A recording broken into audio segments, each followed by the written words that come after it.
Welcome to the No BS Short-Term Rental Podcast, an unfiltered look into the global vacation and short-term rental industry. I'm Mateo Bradford. And I'm John Stokinger. And this is our podcast. We bring the right people to the table at the right time, giving you an inside view and take on the short-term rental industry like no other podcast can. Good. It's afternoon today, Mateo. Good afternoon. How are you? Afternoon, John. I'm doing fantastic, brother. How are you? Couldn't be better. Back for another episode of the No BS Short-Term Rental Podcast. Got an exciting guest today. Oh, yeah. Got Definitely. another banking some episodes. Things are good. I'm excited. No, this is definitely want to give a shout out to everyone who's been listening to the No BS Short-Term Rental Podcast. We are beyond ecstatic for your support.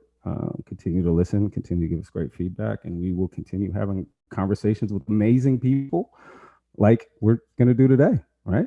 Yeah, dude, absolutely. And to kind of piggyback off of that, I want to go ahead and ensure, or ask our listeners to go ahead. If you're enjoying this podcast, please go ahead and give us a like.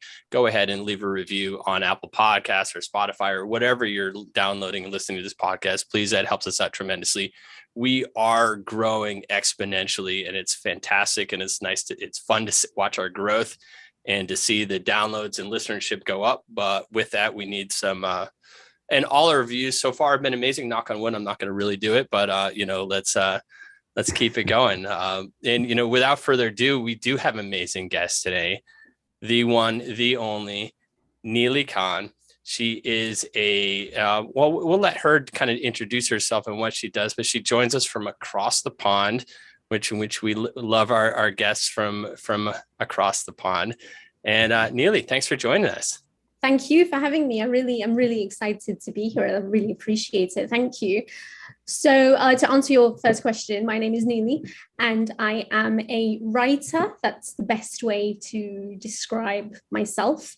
I've always known I wanted to be a writer ever since I was a little girl. And every time I get into an Uber and the cab driver asks me, when they make small talk and they're like, oh yeah, so what do you do for a living? I love telling people that I'm a writer because it is like childhood goal ticked. Right. So I have, I'm a hospitality writer. So I work with hospitality companies and I help them create brand stories so that they can better connect with their guests or their customers. Well, that's amazing too, because when I get in an Uber and I'm going to the airport and I'm going, they're like, hey, what do you do for a living? And I try to explain what I do. And it's always like, they get it, but they don't. They're like, really? So you work, you do Airbnb? Well, not exactly, and then they get it and then they don't. But yeah, and truly as a child, I never said, I really want to grow up and sell products into the vacation rental space. Obviously, when I grew up, the vacation rental space wasn't even a thing. Well, it was, but it wasn't called that.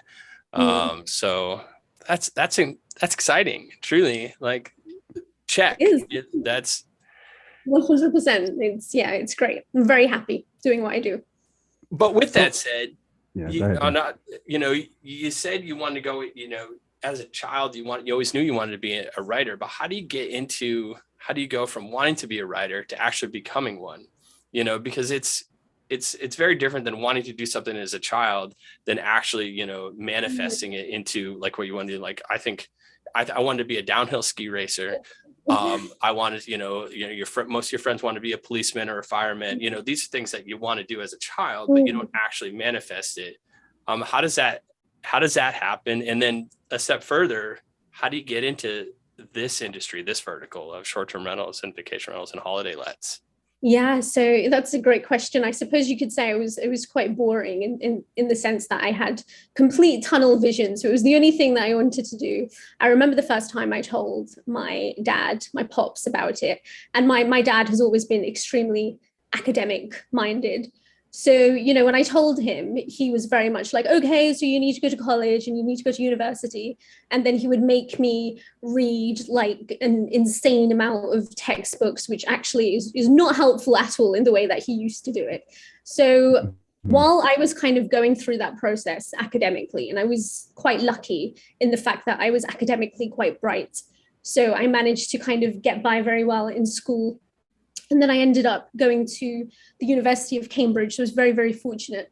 And there, obviously, I studied English because it seems like the obvious choice. But while I was doing all of the academic stuff, because it's not actually the academics that I don't think that, you know, it's a bit of a controversial statement to make. I'm not at all saying that, you know, academic education is not important, but obviously you need the outside experience too. Mm-hmm. So I used to do a lot of creative writing around that. I never stopped writing stories. I never stopped writing poetry. Poetry is my favorite kind of creative writing. I started performing spoken word and slam poetry because I think it's just such a beautiful, expressive form of art. And then while I was studying at university, I started writing for various publications. And then I started working in hospitality part-time too. And working in hospitality really helped me exercise a different part of my personality. I'd grown up in this sort of bubble, like, again, very academic bubble with rules were everywhere and things like that. I was very much an introvert. I didn't have very many friends. And working wait, time out. Yeah. So you're an introvert with not many friends that does spoken word. Yeah. Right. That's what like that's almost that's kind of an oxymoron or contradiction here. Well, you know, it's really, you don't play with it, you do it. She posted about it the other day. For you go daily to the coffee shop where they do like they got an open mic. My imagination is like, this is a pretty live coffee shop. My coffee shop's pretty boring. The best you get is people yelling at the counter over each other, or somebody in the corner rapping to themselves. Like that's the most entertaining. That sounds like fun too. That sounds like fun too. But people watching fun, but people watching it's fun. Yeah. I mean, I think there's a common misconception, isn't there, where people think if you're an introvert, then you're shy. And I'm not shy. I've never been shy. I've always been very comfortable if I know if I'm really into something. So doing things like spoken word. And to me, it felt like my way of sort of expressing myself. And the reason why I love writing and storytelling in particular is I always say to people that it's not just the stories, it's the characters and the worlds I create in the stories.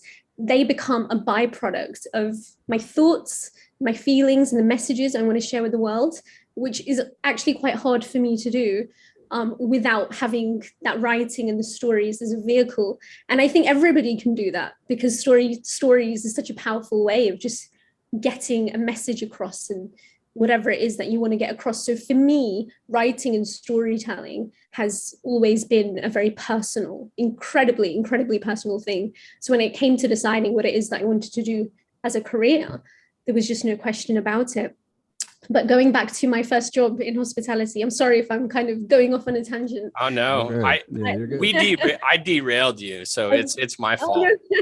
It's all right. Blame John. It's all right. I'm sorry, but so I got my job in hospitality. I continued to study, and I was 22 years old, and I fell pregnant, which I wasn't prepared for. And it's really funny because when I moved to Cambridge, my very strict father said to me, "Whatever you do, don't come back pregnant." And that's exactly what I did. So yeah. So it happens. It does happen. It happens a lot.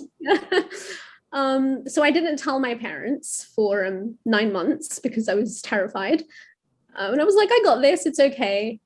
Carried on with university, carried on writing. And then eventually, obviously, my parents found out. And then 2 weeks later, I gave birth. Wow. My plan was, it's okay, because the later they find out, the less time they'll have to be angry with me. So that was how I was kind of thinking about it. Yes, it's logical thinking, right? Right. So I realized very soon after I had Sophia, my daughter, who's 10 years old now, that I was going to be a single mom. So I moved back home to be closer to my parents, and I continued working in hospitality because I needed the money. And, I like the industry. I've always liked the industry. And it was when Sophia turned 2 years old and, I just kind of woke up one morning and I thought to myself, I want to be an example to my daughter. I want to spend time with her. There's no point me not pursuing something that I've always wanted to do. And actually having Sophia, as cliched as it sounds, was the ultimate push. So I went to work that day and I said very politely to my manager, "Thank you, it's been great, but I'm not going to come in tomorrow." And I would not recommend this to anyone because afterwards what I did was I had no savings. We were living in a really awful, horrible place. We didn't have that much money. I had no plan. I had no business contacts, never been in business before. come from a completely different world. And I thought, I'm just going to write until somebody pays enough attention to actually give me money for it. And that is what I did. So the first thing I did was I created some videos, shared it on Facebook because it's a free platform and the only platform I knew how to use. And I started sharing stories. Can you go ahead and just kind of put it again? You did mention this, but can you put a timeline to that again? So when was this at, like, time frame wise, when you were actually started sharing stories on Facebook? How many years ago? This would have been, so if Sophia was 3 years old, it would have been about 7 years ago. Okay. So that's when I started. So 6 or 7 years ago, maybe 6 years. Yeah, 6 years ago. Sorry, I've got my numbers confused. That's when I left my job. And the first thing I did was started sharing videos on Facebook. And actually, I used the spoken word stuff that I like. And I've performed like weird slam poetry pieces. And people seemed to like it because not many other people were doing it at the time. And then people started contacting me within the city. I was living in Birmingham. And I got invited to networking events and things like that. So, I didn't have any childcare or anything like that. So I would take Sophia with me to all of the networking meetings, to all of my meetings, and she would just be there in her buggy and stuff. And, it kind of started off in that way. I started off writing content for dog grooming websites and construction companies, which was not what I had in mind. Obviously, I had this whole idea of I'm going to become a writer. It is going to be great. And I'm going to just skip along into the sunset. But that did not happen. And I did that. I was writing content for companies like that, just doing website rewrites, charging £15 an hour, maybe. Right. Not enough. No, working an insane amount of hours, not making enough money to pay for rent. And we did that for about 2.5 years. I moved home with Sophia about 6 or 7 times within that space because we kept getting evicted because I couldn't keep up with the rent. And everybody used to say to me, my family used to say to me, why don't you just give up and get a normal job? And I knew they meant it with good intent, but that for me felt like the worst thing they could have said to me. Or so maybe it was the best thing, like if you're in retrospectively looking at it, it is going to go ahead and continue with that drive, which you already had, obviously. But someone to say that, well, you can be like, well, F this, I'm going to do this. I'm going to push through it. I think that's exactly what it was. I think it was because, they were saying to me, it's not going to happen. I remember my dad saying to me, he said, you've gone to university, you have such a great education, you can just go off and get a job. And it was the fact that people were saying to me, you can't do it. I think that maybe, which I think is the case for most entrepreneurs and business people, it seems to be a common trait that I think we all have. So yeah, I did that for about 2.5 years. And then within that, I feel like if you stick at something long enough and you're actually genuinely have a skill and a talent there and you're consistent, eventually things start falling into place. So, then I started getting better quality clients and it kind of started sort of building from there. And my first client within the short-term rental space was a person called Chris of IPRAC. Yep. And he contacted me during a very difficult time in my life. And I would say that was the beginning of this success that, or success as I sort of perceived it to be back then. Yeah. Right. Well, it's funny you mentioned Chris, because I was actually just looking up because I'm like, I know you're working with them, and we want Chris on the show. So Chris, when you're listening to this, I know you will be listening. You will be on the show in the somewhat near future, soon for sure. And you can with your and Chris's relationship, you can just kind of brag to him, hey, I got on the No BS Short-Term Rental podcast before you did. I know. There we are. That's going to take over there, isn't it? Yeah, I will be finding that. Yeah. But Chris would be great to have. Chris is a phenomenal person. I can't talk about my journey without mentioning Chris. He messaged me one day on LinkedIn to say, why don't you come up to Cannes and, write a travel publication and I'll take care of the costs. And, I was thinking to myself, because things were as bad as they could have gotten for me at that point. And I was like, this sounds too good to be true, but I literally had nothing to lose. So I borrowed a suitcase and I borrowed some money from my sisters. So I had money to eat while I was up there. And I met Chris. And that really was the beginning of lots of amazing things for me, I think, within that specific part of the industry. So talk to us about that. So now you're in the short-term let space. You're doing some content writing. You're doing some stuff again. Like how did that, so you've opened this new door. You have clients that are now, and I don't, like, you had good clients, but you have clients that are like that the content you're writing is more in line with stuff that you actually want to write about. Like how, what did this do for you as far, and like you're talking like you've been barely getting along or getting by, not getting along, and, you're struggling and in and out with your folks, what was flipped for you at that point that is now, I mean, because I'm on LinkedIn and I see you popping up everywhere. I see other people talking positively about you and your services and what you're doing. I've read a lot of your content. It's fantastic. But, talk a little bit about that. Oh, thank you. That's very kind of you to say.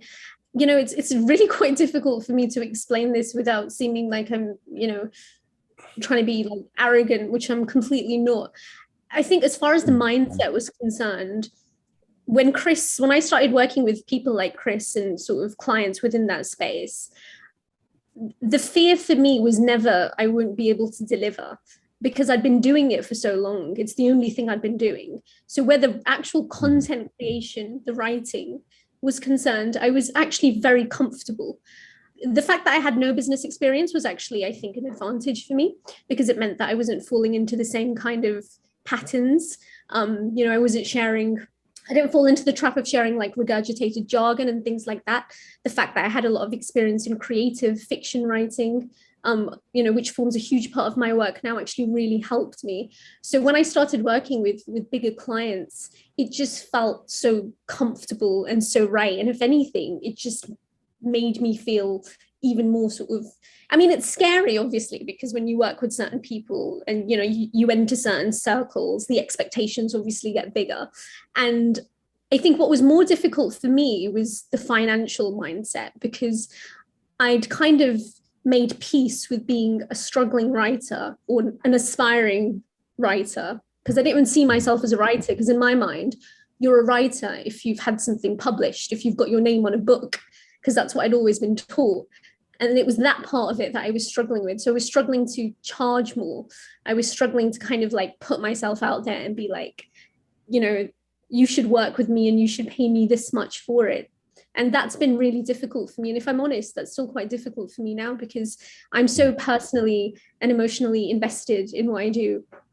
Sometimes realizing what's a passion and what's commercial business can be quite difficult. So I would say that was the biggest challenge during that time and during that point. But it was great, because then I niched into storytelling. I realized that there was a gap in that market. Again, as cliched as it sounds, a lot of people were talking about storytelling.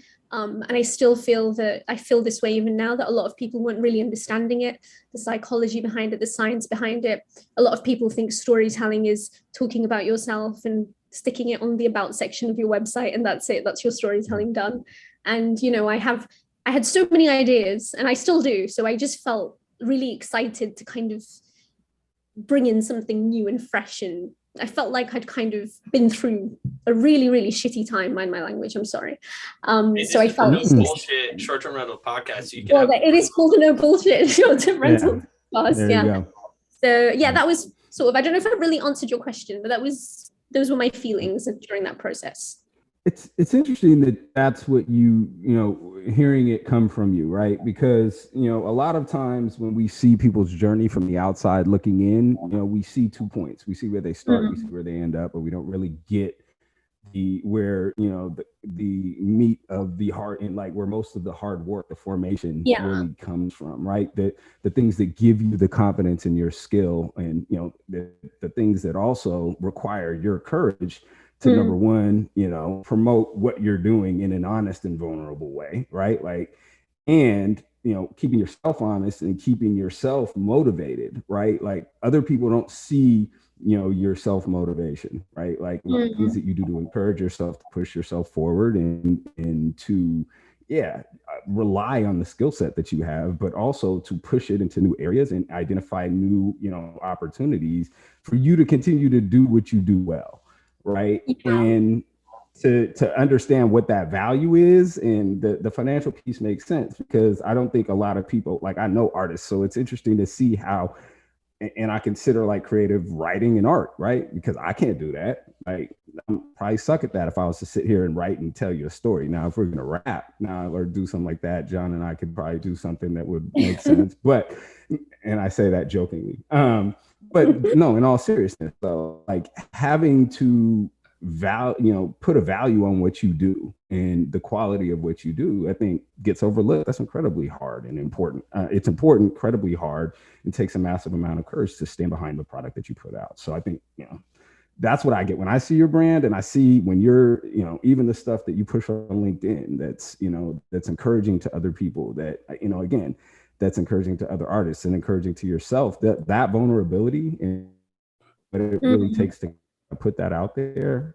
That's a big thing. And I also think it's honest, because even as a consumer, I'm like, wow, that's a hook. Like, I can see that and I appreciate that, because I know that's real, right? Or I know that's intentional. I know that, there's a lesson or something that I'm actually getting from that. So yeah. I love that. I mean, it's really interesting, because you've pretty much proved something that I say to people all the time. So many people in my life call me a wordsmith. And they say, and I'm good with words. And I always say to them, that's not the case at all. The words are just a tool to be a storyteller and to do what I do. You need to have a way with feelings. You need to understand emotions. You need to understand what triggers people and how to, you use the word yourself, hook.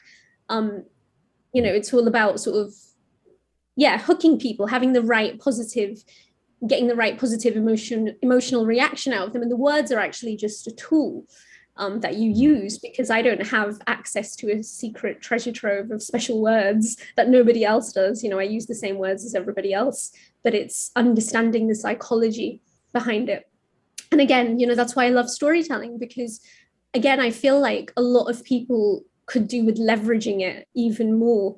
Everything that you've mentioned just now about the LinkedIn posts, it's just been me sharing my own experiences. And it's how I've found clients. It's how I think, found opportunities for myself. I'm not like a business hotshot or anything like that, but most of my business comes from LinkedIn, and it comes from, the kind of posts that you've just mentioned now, about being honest and authentic and staying true to yourself, but also being intelligent about it too, and making sure you understand how to link the service or the product that you're offering.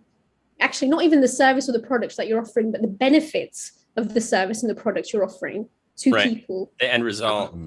Yeah. I have a question for you, Neely. When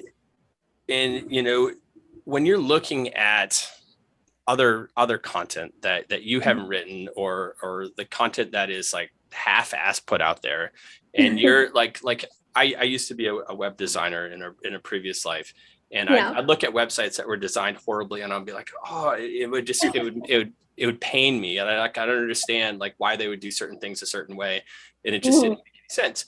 What are, if we're talking specifically to short-term rental space, because that's our focus of this, of this podcast, what are people sucking at as far as put their content they're putting out? Like what, like be brutally, you don't call anybody out, but like what could people be doing a hell of a lot better, and like spinning it a different way? Like there's some shit out there. So like, let's call it out without calling anybody out. And like, how can we make it better?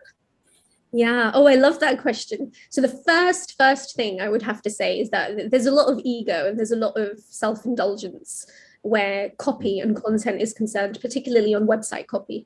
So if you think of a short-term rentals, homepage, and the first bit of text you see on the homepage is welcome to this, and we are this, and this, which is great. Don't get me wrong. It's fantastic. But, you have to understand that the essence of our industry and hospitality in general is serving other people. We have a beautiful saying in our culture. I'm from India. The guest is God, Atithi Devo Bhava. And that means centering everything around your guests and the people that you serve. So when I see copy, and I see this pretty much every day, I'm sure you do too, because like you said, you're a website designer, you are a website designer. When people are just continuously talking about themselves, and it's so basic, it's such a basic thing, it's something that every copywriter, I think, would tell you not to do, but there is still so much of it. A real lack of focus on the guest. The first thing I do when somebody asks me to take a look at their website, one of the quick services I offer is I'll sort of maybe rewrite it. We completely sort of shift the website copy so everything is centered around the guest. Even something like, read our reviews, we would change that to something like, will you become our next happy guest? So it's not about us, it's about you. It's about inviting you to be the hero of this amazing story. And the brand is just the guide to help the hero, which is the guest, if that makes sense. That's the first thing.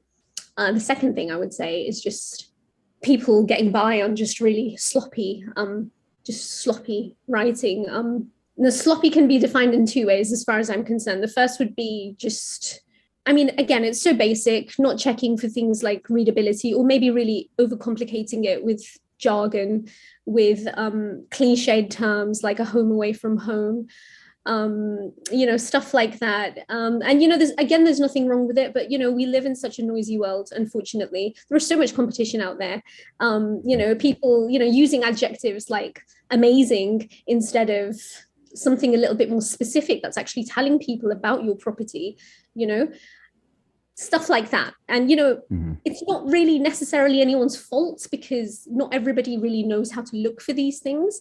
But yeah, those are the things I look at, and I do kind of secretly cringe. Sometimes I very publicly cringe. It depends on how I'm feeling. So I love that answer, and the publicly cringe.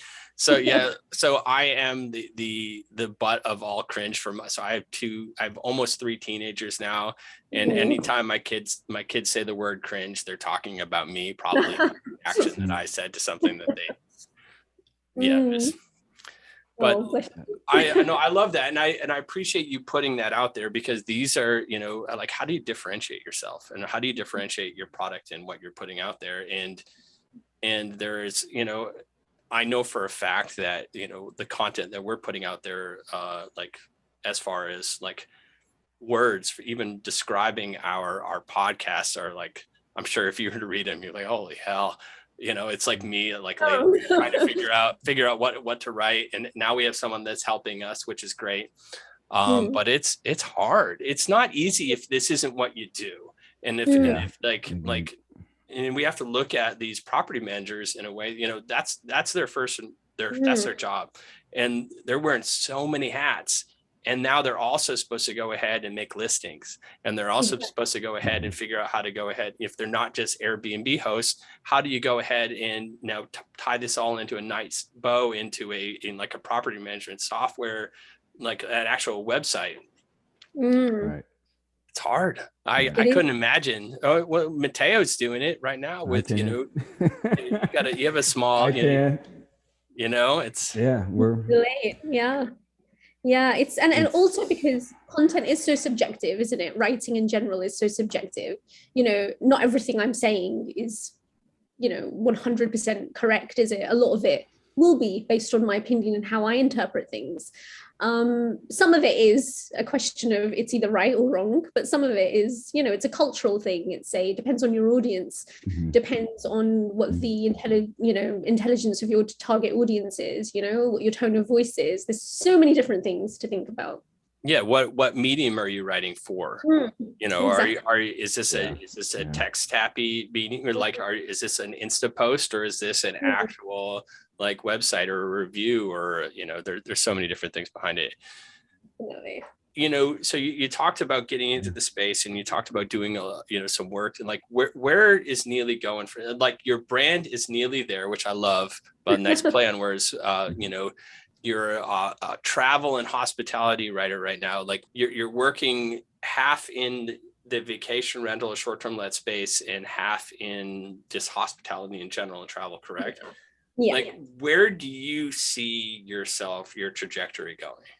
I am working on a really exciting project at the moment, and that is 100% what I'd like to be doing more of, and where I see myself going.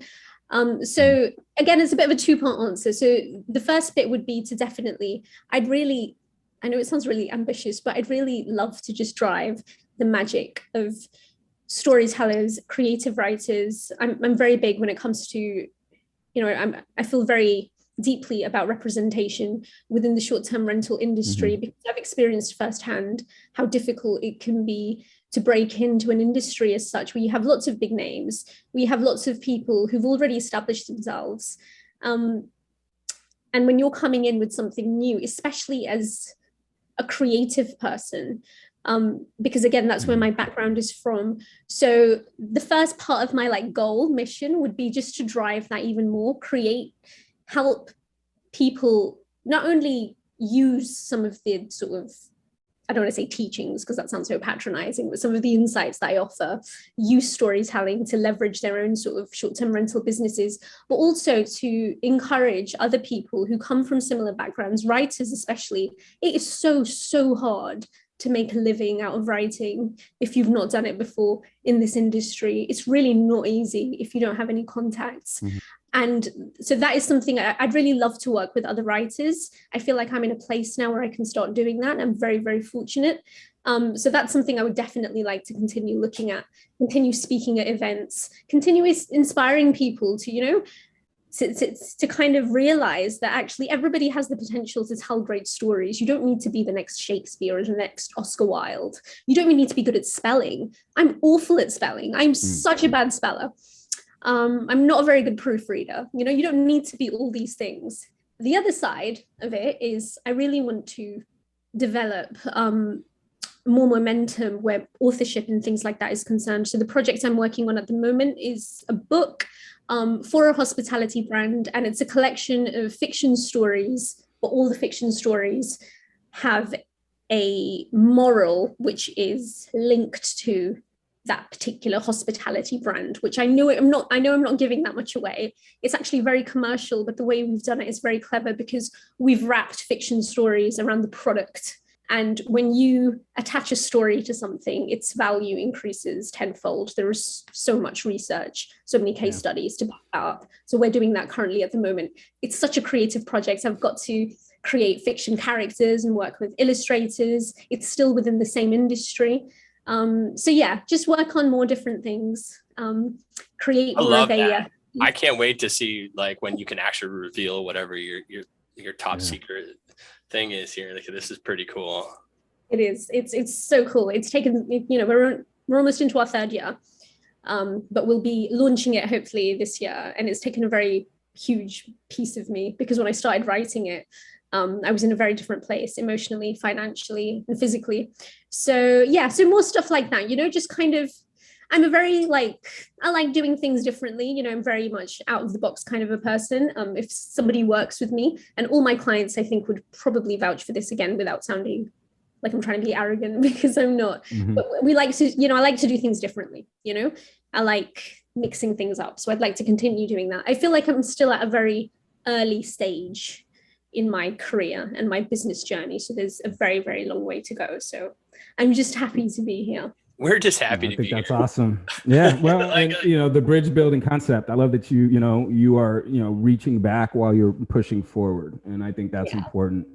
As promoters of diversity for this industry, one of the reasons we do this show is to talk to people who actually make up this space and are the people that we work with and have amazing stories, and we're not all the same, right?